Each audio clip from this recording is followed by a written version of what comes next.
On the outskirts of Palmerston North is a youth justice centre called Te Aureri a Te Tonga. There are 4 of them in the country. Their work is critically important and incredibly difficult. A branch of Oranga Tamariki, not corrections, youth justice centres take care of, supervise, detain, whatever word you want to use, some of the most high risk and at risk young people in the country. Aged between 14 and 17, some of them really are children, but amongst them will be kids who've robbed dairies, who've repeatedly stolen cars, who drive off from the police, and worse. Because of the high profile some youth offending has received in the past few months, we wanted to see inside the oldest of such centres. Oranga Tamariki gave us full access. There were no conditions other than we could not identify the children themselves or their victims. On Tuesday, Claire Eastha-Farrelly, our camerawoman and editor, and I spent the day inside this youth justice centre. It's a place for children and young people who've broken the law. The hope is to help them change their lives for the better before they enter the justice system as adults. The more successful they are, the better and safer this country will be. We're screening this story. You can watch it online and on TV. It's in 2 parts, and the first part is tonight. The boss is letting us in. So these are interlock doors they put on when they first rebuilt the place. So only one door will open at a time. They're escape-proof doors. They're over the top. Because we haven't needed them yet, but it is what it is. Tēnā tātou katoa te whanakuri tangi nei raro i te tuanui o tēnei whare. Ngā manakuri tūrārangi, John Campbell, nau mai hara mai wangui. We're being welcomed now by Mike Moses, whose title is Employment Coordinator. And in the room with us are 5 New Zealanders aged 14 to 17 who've been charged with or found guilty of a variety of offences, some of them very serious. One by one, we meet them. The boys speak quickly. Are they shy? Is it bravado? Are they weary, mistrustful? But the third of the teams we meet delivers her pepeha in fluent Māori. She is 15. Later, we will learn about her life so far, the details the pepeha doesn't contain, the hidings. One by one they introduce themselves, and we sit together, those of us who've never known violence at home and those of us who've known nothing but. Later, I asked residence manager Carl Kuiti. What percentage of these kids would have had some exposure to gangs, for example? Well, currently right now with the kids that we have, 34 kids in here, I'd say 34. Give me the child until he's 7 and I'll give you the man. Although these are not yet men, as the law defines it. Even so, aged just 14 to 17, some of the teens this centre deals with have already been charged with the most serious of crimes. So kids that are charged with murder, rape, whatnot, they're all in here. And then you have the other group of kids who are recidivist offenders, stealing cars, theft, all that sort of thing.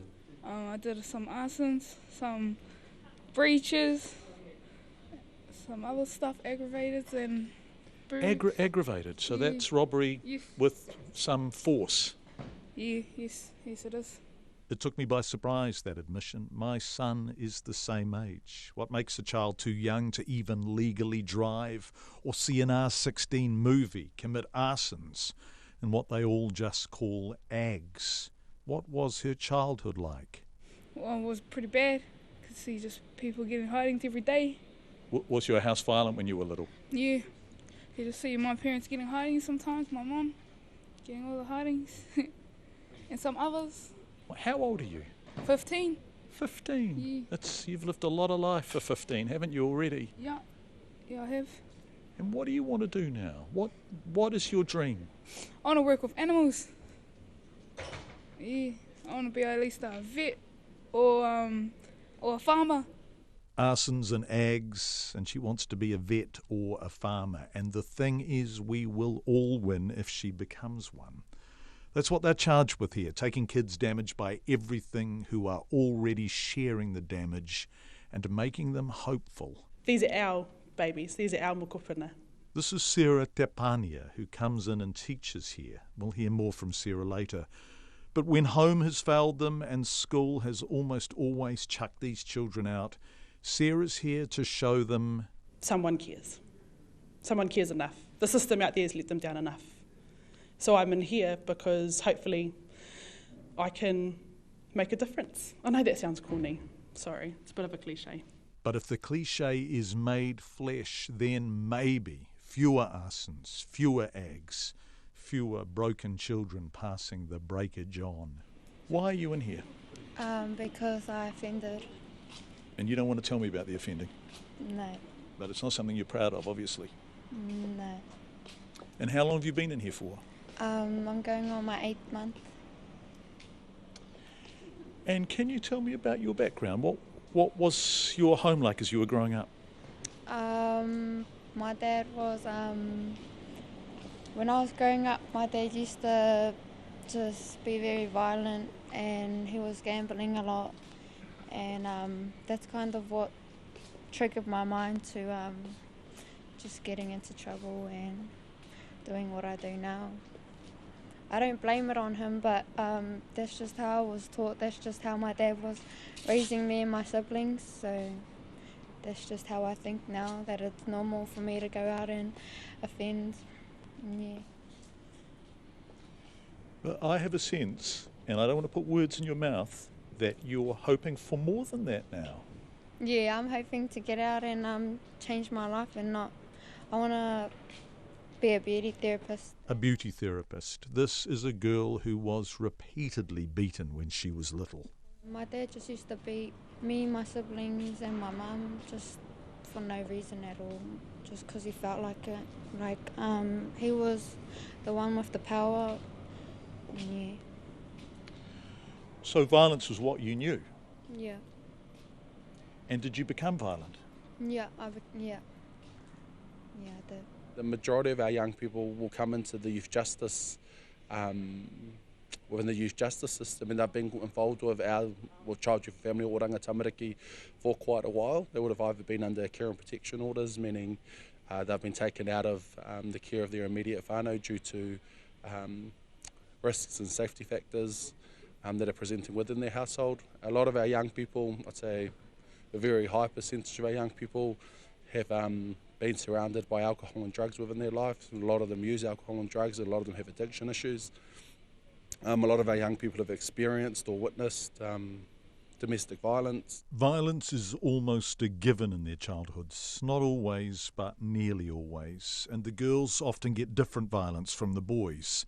They often get more. A lot of our girls come in and they've experienced some really horrific sort of forms of abuses against them. Some of our boys as well, but not so much as frequently as our girls have. Sometimes it's brutality that shaped the kids at Te Aureri. Sometimes it's simply neglect. Dads usually, and the way their unhappiness is contagious. So he came home and every payday he just bought crack, alcohol, weed. Never bought food. Only time he bought food was if he won pokies or something. And one time I got sick of it, told my dad I was leaving, and he didn't really care about it. So I just left.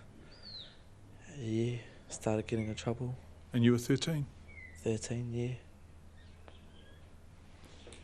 And I heard you stole cars and slept in them, is that right? Yeah, sleeping in stolen cars, stashing the cars in between bushes and that, going to the river. And yeah. Hello, you guys get tired? So hang in here, couple more. They are violent homes, gang homes, addiction homes, homes without safety or normalcy or books. And teachers can't cope with these kids. Some of them can't read, write, or even do basic maths. Few have stayed at school. Deanna Mackay is a local assistant principal who comes in. Our job is to try and re-engage them, so that can be challenging. So how long have some of your children been out of school for? Oh, some of them haven't been at school since the end of primary school, year 6. So as 11, 12-year-olds, they've been out of school. And they can be 16, 17, and they haven't really been engaged in much education at all for all of that time. In a way, Te Aureri a Te Tonga is their last chance. If this place can't break the cycle, can't make the arsons and ags girls become beauticians and farmers, there will be more crime, more victims, and the adult justice system and real prison. And then, short of miracles, all hope is lost. Although for some, it's already too late. 15-year-old Ihaya Maxwell, who'd once been in Te Aureri, died along with a 12-year-old friend in a police pursuit in Palmerston North in May. A boy who knew him is still here. And did you steal cars together ever? Yes. And why did you do that? How old were you when you started stealing cars? 13, yeah.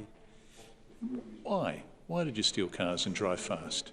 Because I just liked the feeling of driving and the adrenaline rush kicks in. Same for you? Was it the same thing? Yeah, exactly the same. Just loved the thrill, yeah, and I hated walking. Were you scared of dying when you drove fast? No, I think I was just protected. I thought I'd never die. I thought a car was safe hands. I thought it was like a house, it's nice and stable. I just thought I was safe hands. Nothing could hurt me. So what did you think when Ehi died? Just woke me up. Yeah.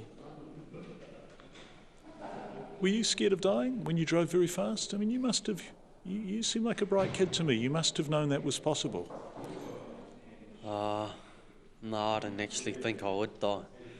And I don't think I will die in a high-speed chase because I've never crashed yet. What did you think when Ehi died? I think it's time for a change. Time to turn my life around.